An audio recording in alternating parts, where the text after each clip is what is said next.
नमस्कार।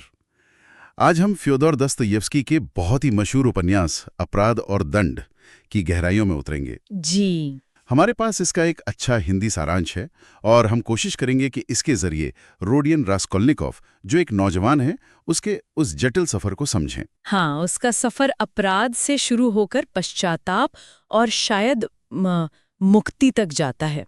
तो कहानी का जो केंद्र है वो है रोडियन रास्कोल्निकोव।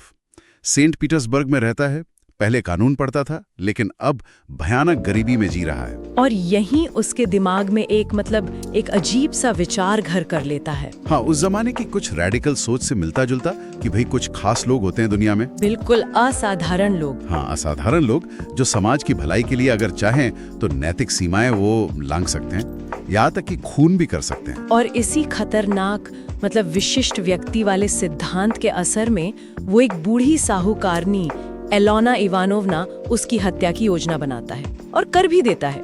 उसका तर्क क्या था? यही कि उसके पास जो पैसा है वो उसका बेहतर इस्तेमाल कर सकता है। हाँ, कि वो बुढ़िया तो लालची है, पैसा दबा के बैठी है, वो उस पैसे से न जाने कितने अच्छे काम कर सकता है। लेकिन होता क्या है कि हालात बिगड़ जाते हैं। उसी वक्त साहूकारनी की सीधी साधी बहन लिजावेता वो भी वहाँ आ जाती है और अनजाने में वो भी मारी जाती है। तो एक की जगह दो हत्याएं। अब बिल्कुल। और इसके तुरंत बाद क्या होता है? क्या उसका वो महान सिद्धांत उसे सही साबित करता है? बिल्कुल नहीं। यही तो दस्तोयेव्स्की की खासियत है। मानव मन की परतें खोलते हैं वो। रास्कोल्निकोव का वो पूरा सिद्धांत वो रेत के महल की तरह ढह जाता है। अच्छा। वो भयानक अपराध बोध, डर, वहम, यहाँ तक कि शारीरिक बीमारी, इन सब से घिर जाता है। मतलब जिस दिमाग ने ये सब सोचा था वही अब उसके खिलाफ हो गया। हाँ बिल्कुल। वो समाज से कट जाता है, दोस्तों से, परिवार से, अपने ही बनाए एक मानसिक जाल में फंस जाता है। तर्क पर भावनाएं, अंतरात्मा वो हावी हो जाती है। इसी अंधेरे में फिर एक कह सकते हैं उम्मीद की तरह सोनिया मार्मेलाडोव का किरदार आता है। हाँ, ये बड़ा दिलचस्प है कि एक लड़की जो अपने परिवार को पालने के लिए विषयवृत्ति तक करने पर मजबूर है।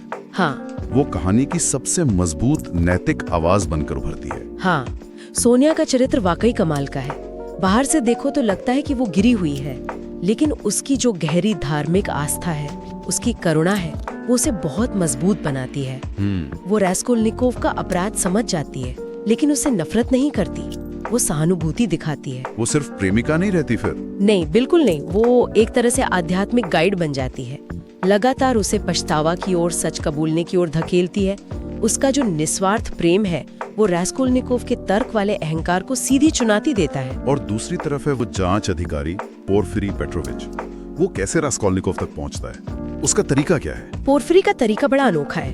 वो कोई सीधे सबूत या गवाह के पीछे नहीं भागता। अच्छा? वो रास्कोल्निकोव के साथ एक मनोवैज्ञानिक खेल खेलता है। बातों बातों में, बहसों में उसे उसी के विचारों में, उसके विरोधाभासों में उलझाता है। मतलब सीधे इल्जाम नहीं? नहीं, सीधे इल्जाम नहीं, बस संदेह के बीज बोता है। और रास्कोल्निकोव पर जो मानसिक दबाव बढ़ रहा है ना, उसका फायदा उठाता है। ये तो जैसे दिमागी शतरंज की बाजी हो गई। हाँ बिल्कुल।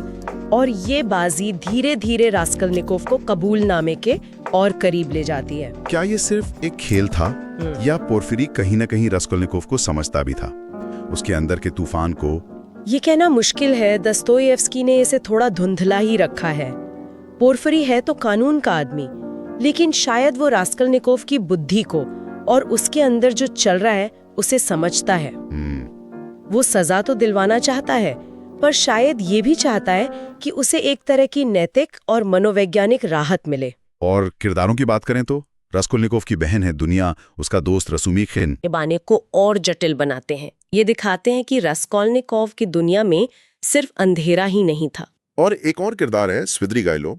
वो तो काफी स्याह लगता है। हाँ, स्विद्रिगाइलोव एक तरह से रास्कोल्निकोव का बिगड़ा हुआ आईना है।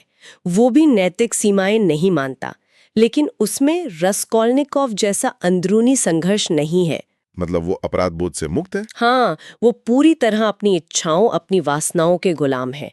और उसका अंत यानी आत्महत्या वो दिखाता है कि नैतिक रूप से बिल्कुल खाली हो जाने का रास्ता कितना विनाशकारी हो सकता है।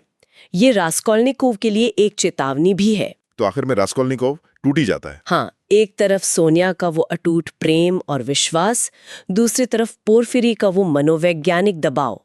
इनके चलते वो आखिरकार अपना जुर्म कबूल कर लेता है। और फिर सजा। उसे सजा मिलती है, साइबेरिया में 8 साल की कड़ी मेहनत।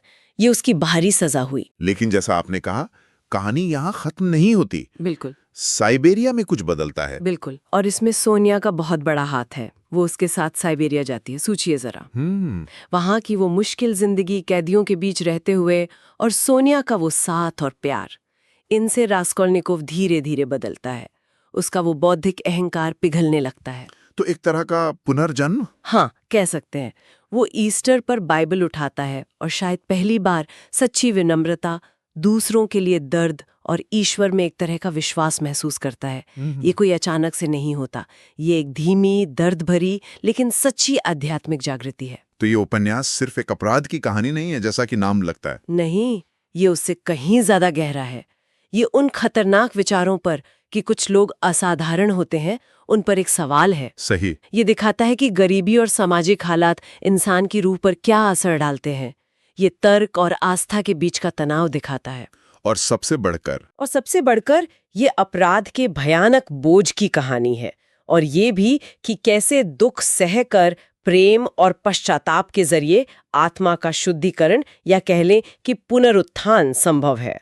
तो हमने देखा कि अपराध और दंड कैसे इंसान के मन की अंधेरी गलियों, नैतिक कश्मकश और आखिर में प्रेम और पश्चाताप से मिलने वाली मुक्ति की एक असाधारण कहानी है। जी हाँ, और जाते जाते एक सवाल शायद सोचने के लिए छोड़ सकते हैं। बिल्कुल। क्या आज की दुनिया में, जहां हर कोई इतना जुड़ा हुआ है, अपनी कहानी खुद गढ़ना चाहता है, क्या अब भी रास्कोल्निकोव की तरह कोई बाहरी दुनिया से कटकर अपने ही बनाए नैतिक नियमों के भ्रम में जी सकता है? ये बहुत मौजूद सवाल है। कहाँ वो लकीर है जहां व्यक्तिगत महत्वाकांक्षा खत्म होती है और सार्वभौमिक नैतिकता शुरू होती है? हाँ, ये संतुलन साधना शायद हमेशा ही मुश्किल रहेगा। बिल्कुल।